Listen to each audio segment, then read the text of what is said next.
The Galactic Council killed a human envoy, and the sky turned dark. Part 1. First Contact and Fatal Mistake. The Grand Hall of the Galactic Council gleamed with light that bounced off the crystalline walls. Ambassador Ethan Brooks stood tall, his blue uniform crisp and adorned with just two simple medals. He was not a man who needed to show off. At 53, his hair had gone silver at the temples, but his eyes remained sharp and alert. "Remember," he said quietly to his team, "we represent all of Earth today." Lisa Martinez nodded.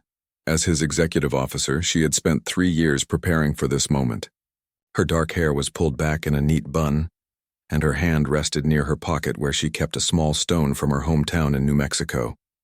A good luck charm on this historic day.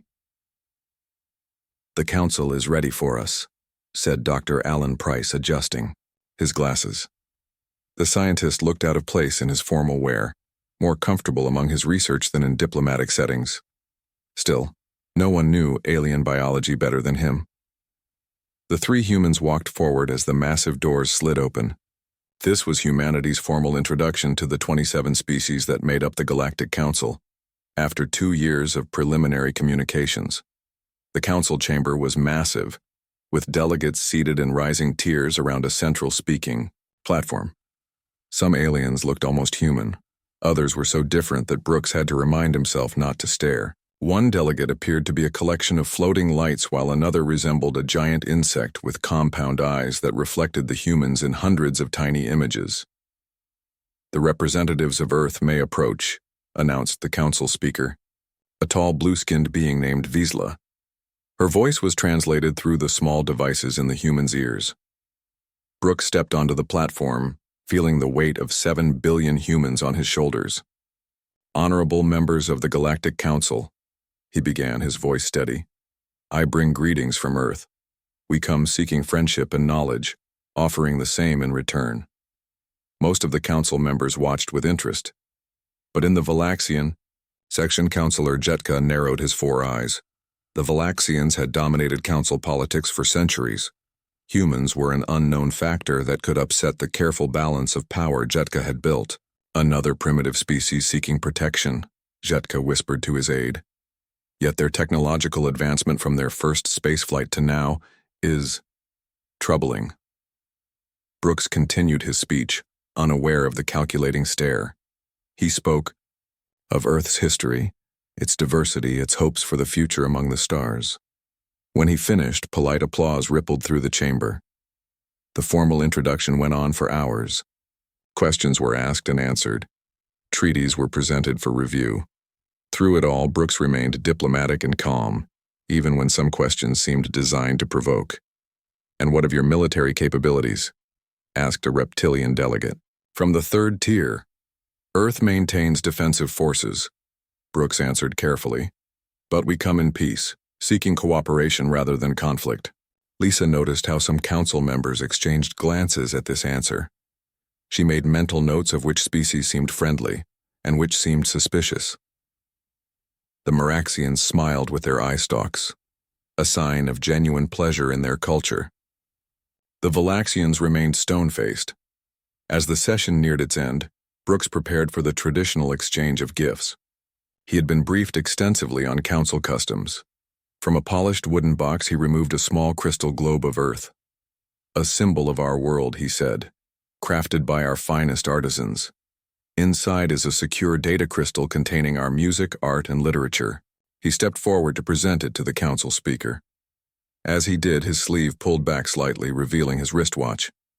A simple timepiece, but with a small red button on its side, an emergency beacon connected to his neural implant. Jetka's aide leaned forward suddenly. "Counselor, that device on his wrist, it matches descriptions of human weapon triggers." This was false, but Jetka had already decided. Humans were advancing too quickly. Their planet had abundant resources. Their system was strategically located. Better to end this potential threat now. He pressed a small control on his council seat. Brooks felt a sharp pain in his chest as he handed the gift to the speaker. He stumbled slightly but recovered with a diplomat's grace. "Are you well, Ambassador?" asked the speaker, genuinely concerned. "Quite well," Brooks said, though he felt a strange coldness spreading through his chest. Just the emotion of the moment. But as he returned to his place beside Lisa and Dr. Price, the pain intensified. Brooks knew something was very wrong. His military training kicked in. This was no natural pain.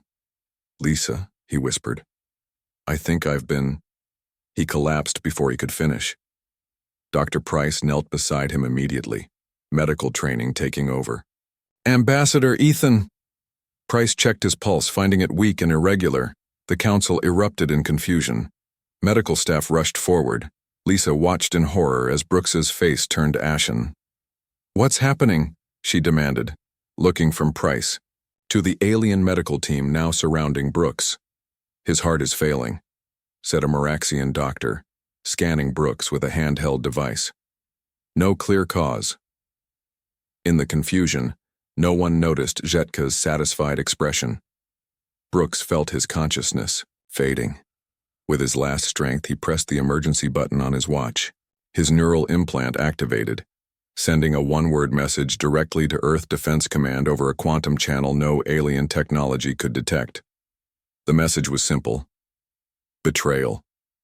His eyes found Lisa's for one last moment, trying to communicate what he had realized. Then Ambassador Ethan Brooks, the first human envoy to the Galactic Council, died on the cold floor of the alien chamber. The council speaker ordered the chamber cleared. Amidst the chaos, Lisa fought to stay by Brooks' body. "This was no natural death," she hissed to Price as they were escorted out. "How can you be sure?" he whispered back. "Did you see his eyes at the end?" Ethan knew. Back on Earth in the secure bunker of Defense Command, a terminal blinked with the received message. General Claire Winters read the single word and turned to her staff with grim determination. "Activate the Dark Sky Protocol," she ordered. "Now."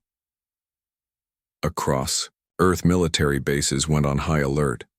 In orbit, defense platforms silently powered up. Deep in underground hangars, ships that officially didn't exist prepared for launch. The humans had come in peace, but they had always prepared for war, and the Galactic Council had just made a terrible mistake. The Galactic Council killed a human envoy, and the sky turned dark. Part 2. The Dark Sky. Protocol 7 days had passed since Ambassador Brooks died on the council floor. On Earth, the official story was that he suffered a sudden heart attack. The Galactic Council had sent condolences, flowers, and offers to help with the transition to a new ambassador. Lisa Martinez knew better. She stood at the window of her temporary quarters on the massive council station, watching alien ships come and go. Her reflection showed dark circles under her eyes from lack of sleep. Since Brooks's death, she had barely rested. "They're watching us," she said to Dr. Alan Price, who sat at a small desk reviewing medical reports. "Every move we make." Price nodded without looking up. "The autopsy they provided is too clean. No toxins, no injuries, nothing suspicious." "Because they erased the evidence," Lisa said. She kept her voice low. "Their quarters were certainly bugged." Ethan pressed his emergency button before he died. He knew this wasn't natural. Price finally looked up. "What do we do?" Lisa turned away from the window. "We investigate quietly. You keep asking for medical information, I'll work my diplomatic channels, and we tell Earth everything we find." What the Council didn't know was that Lisa had already sent a detailed message to Earth. Using a hidden transmitter in her personal items, she had bypassed the station's communication systems entirely. On Earth, General Claire Winters stood in the underground command center known as the bunker. Around her, dozens of officers monitored screens filled with data. A giant world map dominated one wall, glowing with thousands of small lights. "All military units are now at dark sky readiness," reported Colonel Ben Kelly. "Navy, Air Force, Space Force, all integrated under unified command." "And our special assets?" asked Winters. "The Ghost Fleet is activated. All 317 ships are powered up and awaiting deployment orders." Winters nodded. The Ghost Fleet was humanity's secret. Ships built in hidden facilities using technology reversed engineered from studying alien signals decades before first contact. Ships that officially didn't exist. What about civilian cooperation? She asked another officer. All major governments have acknowledged the protocol. Some resistance from smaller nations, but they're falling in line. Winters looked at the main screen where Admiral Sophia Grant's face appeared. Grant was aboard the command ship Liberty, hidden in the asteroid belt. Admiral, you now have operational control of all Earth defense forces, Winters said formally. May God help us all. Grant's face was solemn. The Liberty acknowledges command. We're initiating Phase 2 of Dark Sky. Across the solar system, human activity changed dramatically. Commercial ships returned to Earth. Scientific outposts went silent.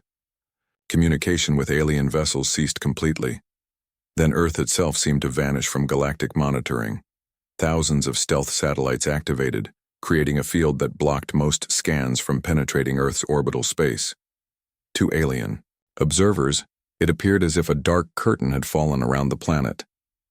On the council station, an aide rushed into Jetka's private chambers. Counselor, we've lost contact with all human outposts. Jetka looked up from his meal. Explain. Earth has gone dark. Their ships have disappeared from trade routes. Their communication relays are silent. And our scanning systems can no longer penetrate their system defenses. Jetka stood slowly. What of our delegates on Earth? No communication from them, either. The humans have placed the entire diplomatic quarter under what they call protective custody.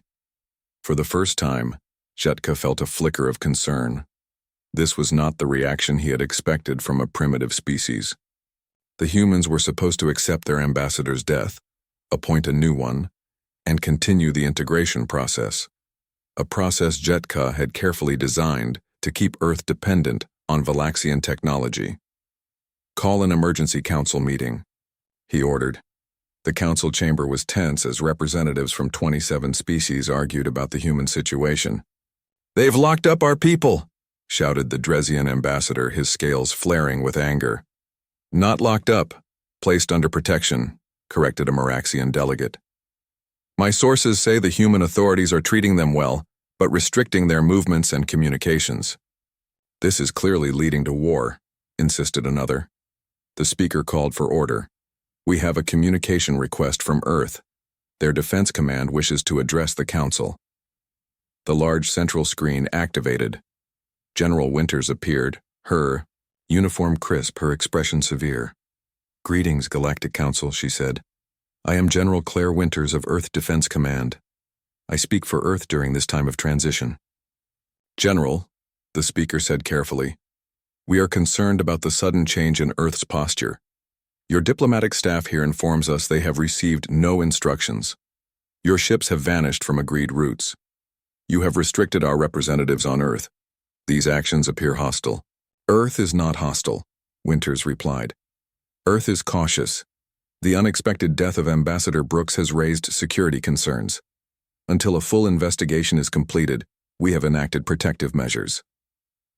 What investigation? Jetka demanded. Your own medical staff confirmed it was a natural death. Winters' eyes fixed on the Valaxian. Did they? How interesting. Our findings suggest otherwise. Ambassador Brooks activated an emergency protocol in his final moments. We take the death of our representatives very seriously. Murmurs spread through the council. Most hadn't known about any emergency signal. What are your intentions, General? Asked the speaker. Earth will remain in a defensive posture while we investigate. All non-human vessels are instructed to maintain a minimum distance of 1 light hour from Earth. Any approach will be considered hostile. The screen went dark before anyone could respond. In the silence that followed, a Dresian counselor leaned toward Jetka. What have you done? He hissed. Those humans were supposed to be simple. On the council station, Lisa Martinez watched the broadcast with satisfaction. She caught Dr. Price's eye across the room and gave a small nod. Phase 1 of their plan was complete. Earth had taken a defensive stance, buying them time. Now came the dangerous part, finding proof of who killed Brooks. "I'm going to meet a contact," she told Price quietly. "Someone who might help us access restricted areas." "Be careful," Price warned. "If they killed Brooks, they won't hesitate to kill you too." Lisa checked her hidden stunner disguised as a pen. "I'm counting on it. Sometimes you need to be the bait to catch the predator." As she left their quarters, Lisa didn't notice the small drone that detached from the ceiling and followed her. Nor did she see Zetka's aide watching from the shadows, his hand resting on a weapon. The hunt had begun. The Galactic Council killed a human envoy, and the sky turned dark. Part 3. Revelation and Escalation. 2 weeks of silence had made the Galactic Council nervous. Many species were not used to waiting. They were not used to mystery, and Earth had become the biggest mystery in the galaxy. Dr. Alan Price sat in the station's food court, pretending to read data on his tablet. In reality, he was watching a young Meraxian who worked as a junior clerk for the council. The alien had 4 thin arms and large kind eyes on stalks. His name was Neelix. "May I join you?" Neelix asked, his translator making his voice sound almost musical. Price nodded and smiled. "Please do." This was their 3rd meeting. Price had carefully arranged these accidental encounters, building trust with the friendly Meraxian. "The station feels tense," Neelix said quietly. "Many delegates are angry about Earth's silence." "We're not silent," Price corrected. "We asked for an investigation into Ambassador Brooks's death. The council refused." Neelix's eye stalks drooped slightly. "I know. I work in records. The official report was rushed." Price tried not to show his excitement. This was exactly the opening he had been waiting for. "Rushed how?" he asked casually. Neelix looked around nervously. "The medical data was entered before the full examination was complete, and there are security recordings that were sealed by special order." "Whose order?" "Counselor Zetka. He said it was to protect human dignity." Price nodded thoughtfully. "Neelix, if someone had evidence of what really happened to Brooks, how would they share it safely?" The Meraxian's eyes blinked rapidly. "That would be very dangerous, but—" He leaned closer. "There is an old data port in Section 12B that isn't monitored. It connects to the original station systems before the upgrades." Price smiled. "Thank you for the interesting history lesson about the station." Meanwhile, billions of miles away, Admiral Sophia Grant stood on the bridge of the Liberty. The massive ship remained hidden in the asteroid belt, its advanced stealth systems making it invisible to council scanners. "Status report," Grant ordered, her voice calm but commanding. Her second-in-command, Captain Jack Owens, responded immediately. "All fleet units are in position. The wall is fully deployed." The wall was humanity's greatest defensive achievement. Thousands of automated platforms now surrounded Earth's solar system, each armed with weapons and sensors far beyond what the Council believed humans possessed. "And the Valaxian battle group?" Grant asked. "Still approaching, Admiral. Current speed suggests they'll reach the outer marker in 6 hours." Grant nodded. Earth's intelligence sources had reported the Valaxian ships days ago. 20 warships moving toward Earth claiming to be on a peacekeeping mission to resolve the diplomatic situation. "They expect us to be primitive," Grant said quietly. "They expect us to be afraid." "Ma'am?" Grant turned to face her crew. "For 100 years, we've been listening to their transmissions, studying their technology, preparing. They think first contact was just 20 years ago, but we've known about the Council for generations." The bridge crew nodded. Earth's greatest secret was not its weapons or ships. It was time. Time spent, learning, building, and planning while the galaxy remained unaware. "Let them come," Grant said. "Maintain stealth protocols. No one fires until my command." Back on the council station, Lisa Martinez moved quietly through the less-traveled corridors. She had spent days mapping security patrols and camera locations.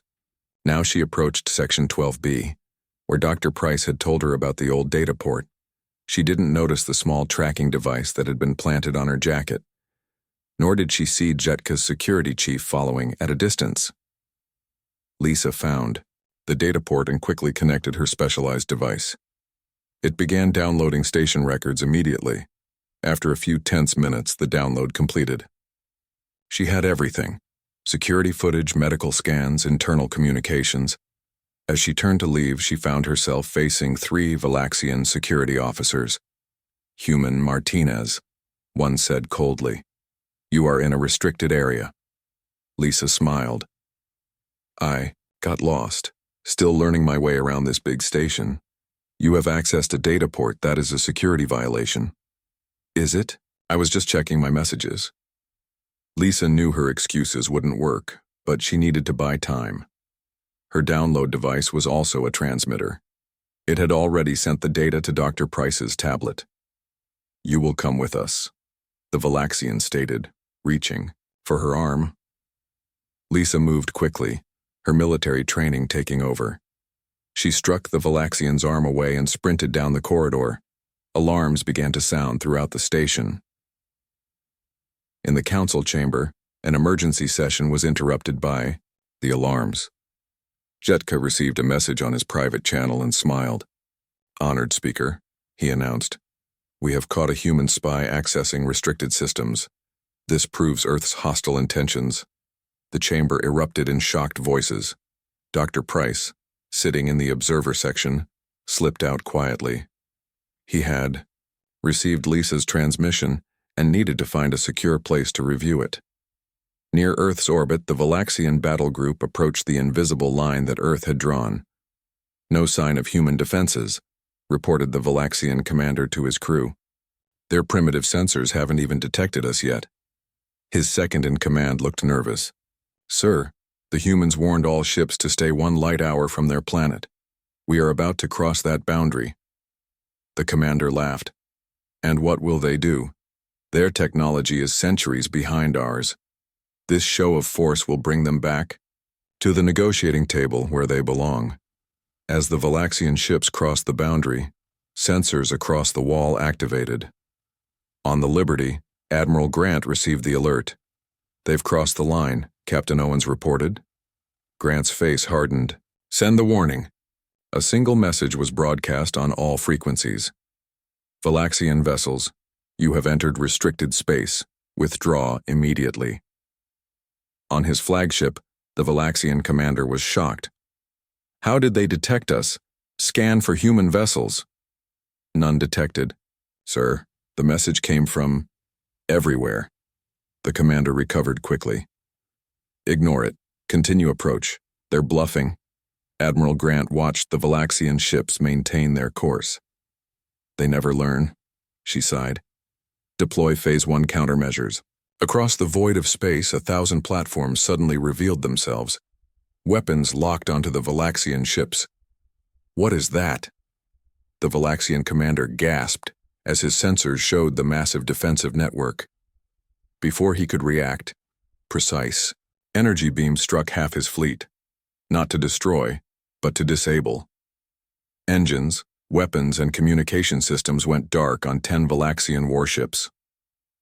In the stunned silence that followed, Admiral Grant broadcast again. "This was a warning shot.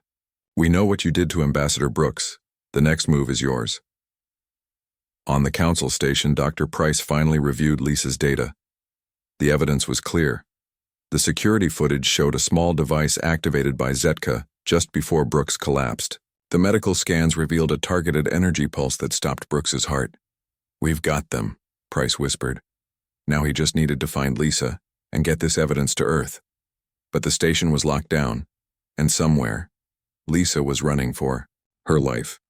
The Galactic Council killed a human envoy, and the sky turned dark. Part 4. The Human Response.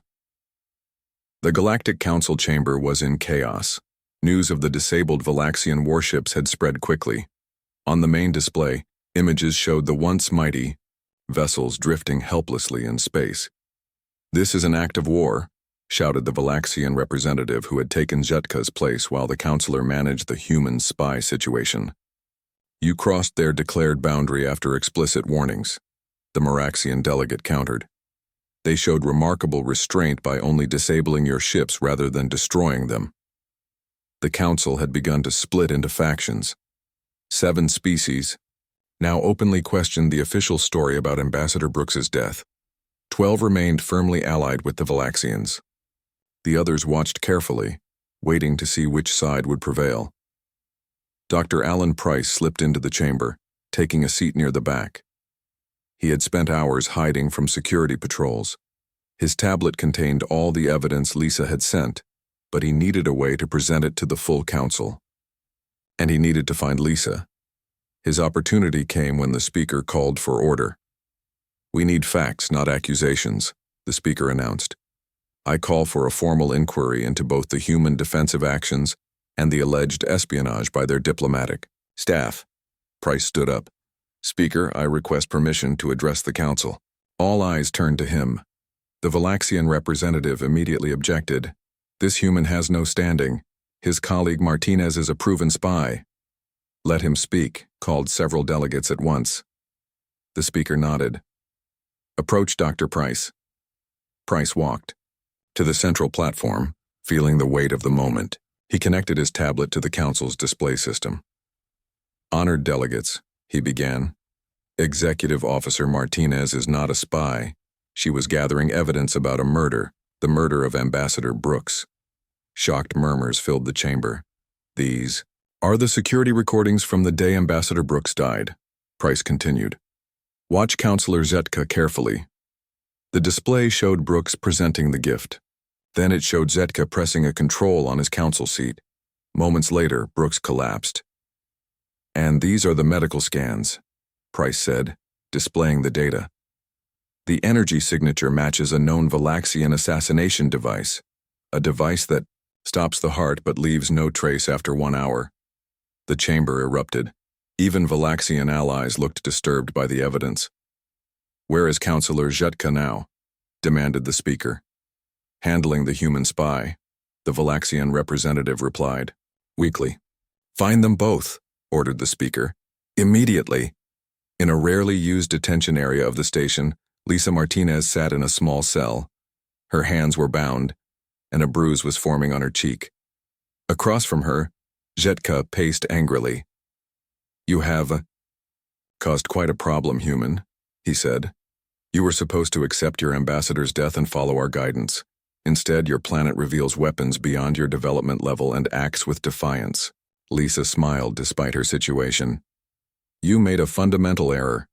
You thought our friendliness was weakness.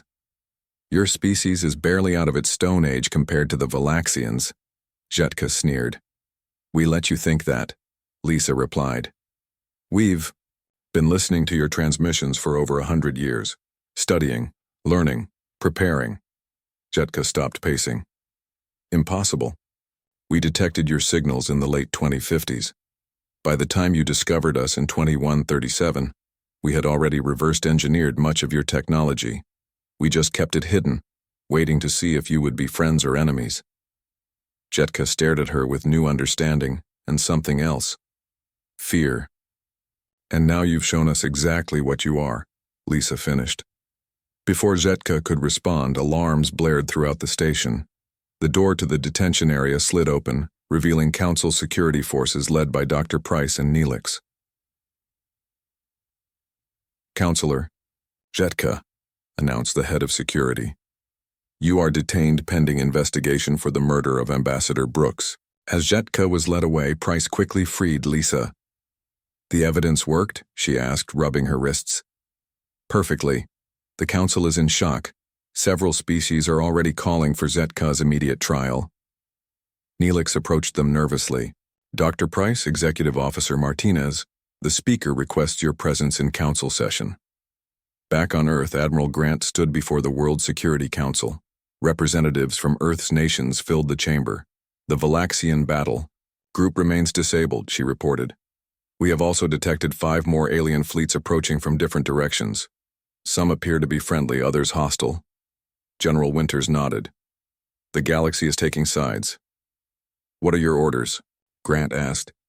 "The President has authorized full revelation," Winters replied. "It's time to show them everything." Grant's eyes widened. Everything? Everything. Deploy the Ghost Fleet. Throughout the solar system, hidden bases activated.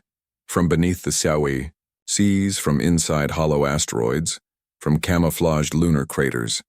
Ships emerged. Thousands of them, each built with technology that matched or exceeded anything the Council races possessed. Earth had been preparing for this moment for generations. In the Council chamber, Lisa and Price stood before the assembled delegates. The evidence of Brooks' murder had been reviewed by all. Now the speaker addressed them formally.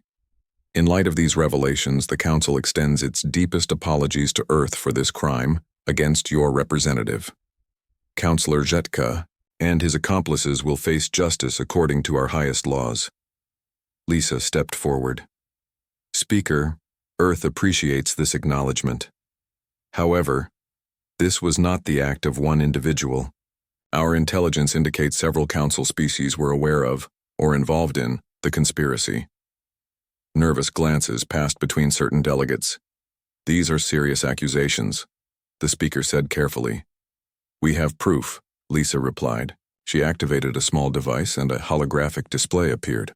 For decades we've been collecting and decrypting your communications, she explained. We have records of planning meetings between Zetka and representatives from 6 other Council species to discuss the human problem and how to keep Earth dependent on Council technology. The named species delegates shifted uncomfortably. Earth demands justice not just for Brooks, but for the attempted subjugation of our entire planet, Lisa continued. We demand trials for all involved in the conspiracy. And if we refuse? Asked a bold delegate from one of the implicated species.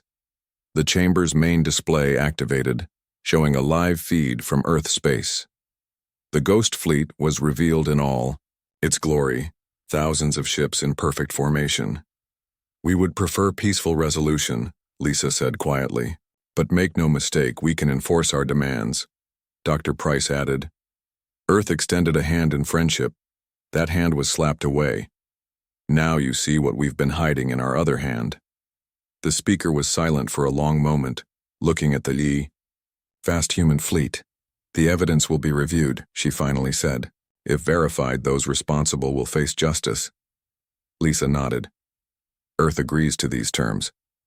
And we offer one more piece of information that may interest the Council. What is that? Asked the speaker. Records show that before the Council formed, several ancient spacefaring civilizations deliberately avoided Earth's sector. Perhaps you should ask yourselves why. Throughout the chamber, delegates leaned toward each other, whispering urgently. The humans had just changed the balance of power in the galaxy forever, and they were just getting started. The Galactic Council killed a human envoy, and the sky turned dark. Part 5. A new galactic order 1 year had passed since the truth about Ambassador Brooks' death was revealed. The massive window in the newly rebuilt council chamber showed the eye-gear, stars shining brightly again. Earth had lifted its dark sky protocol 6 months ago, allowing normal travel and communication to resume. Lisa Martinez, now promoted to ambassador, stood at the window. Her new uniform bore the simple insignia of Earth's diplomatic corps, plus one addition, a small pin shaped like a dark sky with stars in memory of Brooks. Ready, Ambassador? Asked Dr. Alan Price, who now served as her chief advisor. Lisa nodded. As ready as I'll ever be. Today marked the signing of the Brooks Accords, the new treaty that would reshape relations between Earth and the galaxy. It had taken months of negotiations, trials, and occasionally shows of force. The council chamber filled with representatives from all 27 member species, plus observers from 12 non-council worlds who were reconsidering their neutrality. Now that the power balance had shifted, the speaker called the session to order. Today we complete a journey that began in tragedy but ends in hope. The signing of the Brooks Accords represents a new chapter for our galactic community. Lisa took her place at the signing table. Across from her sat representatives from the other major powers, including a new Valaxian delegate. Zetka and 6 other conspirators from different species had been found guilty, and sentenced to isolation on a monitored world far from any trade routes. "Before we sign," Lisa said, "I wish to address the council." The speaker nodded permission. 1 year ago, humanity was forced to reveal its true capabilities after the murder of Ambassador Brooks. Many of you feared us then. Some still do. But fear was never our goal. She looked around the chamber, meeting the eyes of various delegates. For generations, humanity prepared for this moment. First contact with a galactic community. We hoped for friendship, but prepared for hostility. History taught us that lesson. Several delegates nodded in understanding. The Brooks Accords establish new principles, Lisa continued. Transparency, respect for sovereignty, true cultural exchange rather than technological dependence, and most importantly, consequences for those who break these principles. She picked up the pen to sign. It was made from wood from Brooks' home state of Minnesota, a deliberate choice to honor his memory. Earth signs these accords in good faith. We extend the hand of friendship once again. Let us hope it is accepted with equal sincerity this time. Lisa. Signed with a flourish. One by one, the other representatives added their signatures or equivalent marks. When the last one finished, the chamber erupted in applause. Later that day, Admiral Sophia Grant stood on the observation deck of Earth's new embassy on the Council Station. The embassy was designed to impress and to defend itself if necessary. Hidden defenses and escape routes were built into every section. "Admiral, the President is on secure channel," reported an aide. Grant activated the private communication system. "Madam President, congratulations on the successful signing," said President Olivia Clark. "How does the situation feel on the ground?" "Cautiously optimistic," Grant replied. "Most species seem genuinely relieved to have the conflict resolved. The Valaxians are humbled but included in the new arrangements." "And the defense grid?" "The wall remains at 70% readiness with half the Ghost Fleet on patrol and half returned to hidden docks, visible but not threatening." The President nodded. "Perfect. And our new cultural initiatives?" Dr. Price's Interspecies Cultural Exchange Program has already welcomed students from 15 worlds. It's proving quite successful at building genuine understanding. Excellent. Keep me updated, Admiral. In another part of the station, Dr. Price led a tour through the new cultural center. Display cases showed art, music, literature, and scientific achievements from Earth and other worlds. "The key to peace is understanding," Price explained to the group of alien visitors. "For too long, the Council approached less advanced species with the goal of control rather than cooperation." Neelix, now officially Earth's first alien friend, nodded enthusiastically. His eye stalks bobbed with excitement. "The human approach is much better," he said. "Share knowledge freely, respect differences, but maintain strong boundaries." Price smiled at his friend. After the events of the past year, Neelix had been appointed as the first Maraxian ambassador to Earth. He would leave for his new posting next week. "Strong boundaries are important," Price agreed. "Trust must be earned." In Earth orbit, a small ceremony took place aboard the Liberty. Admiral Grant stood before a gathered crowd of military personnel and civilian officials. Behind her, a simple monument had been unveiled, a dark stone with Brooks's name and the words, "His sacrifice showed us their true face." "Today we remember Ambassador Ethan Brooks," Grant said solemnly. 1 year ago, his murder revealed the danger our world faced. His death forced us to show our strength sooner than planned. The gathered humans bowed their heads in respect. "Some ask if we could have avoided conflict by revealing our true capabilities from the beginning," Grant continued. "Perhaps. But history taught us caution. The Valaxians and their allies sought to control what they believed was a primitive species. They learned a hard lesson." Lisa Martinez, attending the ceremony before returning to the council station, stepped forward to place a small earth crystal on the monument. "Ethan believed in peace," she said, "but he also believed in strength. He would be proud to see Earth take its rightful place among the stars, not as a junior partner to be controlled, but as an equal power to be respected." As the ceremony ended, Lisa returned to her ship. Through the viewport, she watched Earth grow smaller as they headed back to the Council Station. The blue-green planet looked peaceful from space, its true power hidden beneath oceans and mountains and the ordinary lives of its people. Like humanity itself, Earth kept its greatest strengths hidden until needed. The stars shone bright again, in the sky above Earth. The dark days had passed, but the galaxy would never forget when humanity made the sky go dark and revealed what had been hiding in the shadows all along. Throughout countless worlds, a new saying began to spread among spacefaring species: offer friendship to the humans, but never ever threaten them. They prepare for war even in times of peace, and they do not forget betrayal. As her ship approached the Council Station, Lisa thought about Brooks, about the past year, about all that had changed. The galaxy was different now. Earth was revealed. Old powers had fallen, new alliances had formed, and humanity had learned an important lesson too. The universe was full of both friends and enemies. The trick was knowing which was which before it was too late. "Ambassador," called the ship's captain, "we're receiving a welcome message from 17 different species." Lisa smiled. "Tell them we're happy to be back. Peace through strength."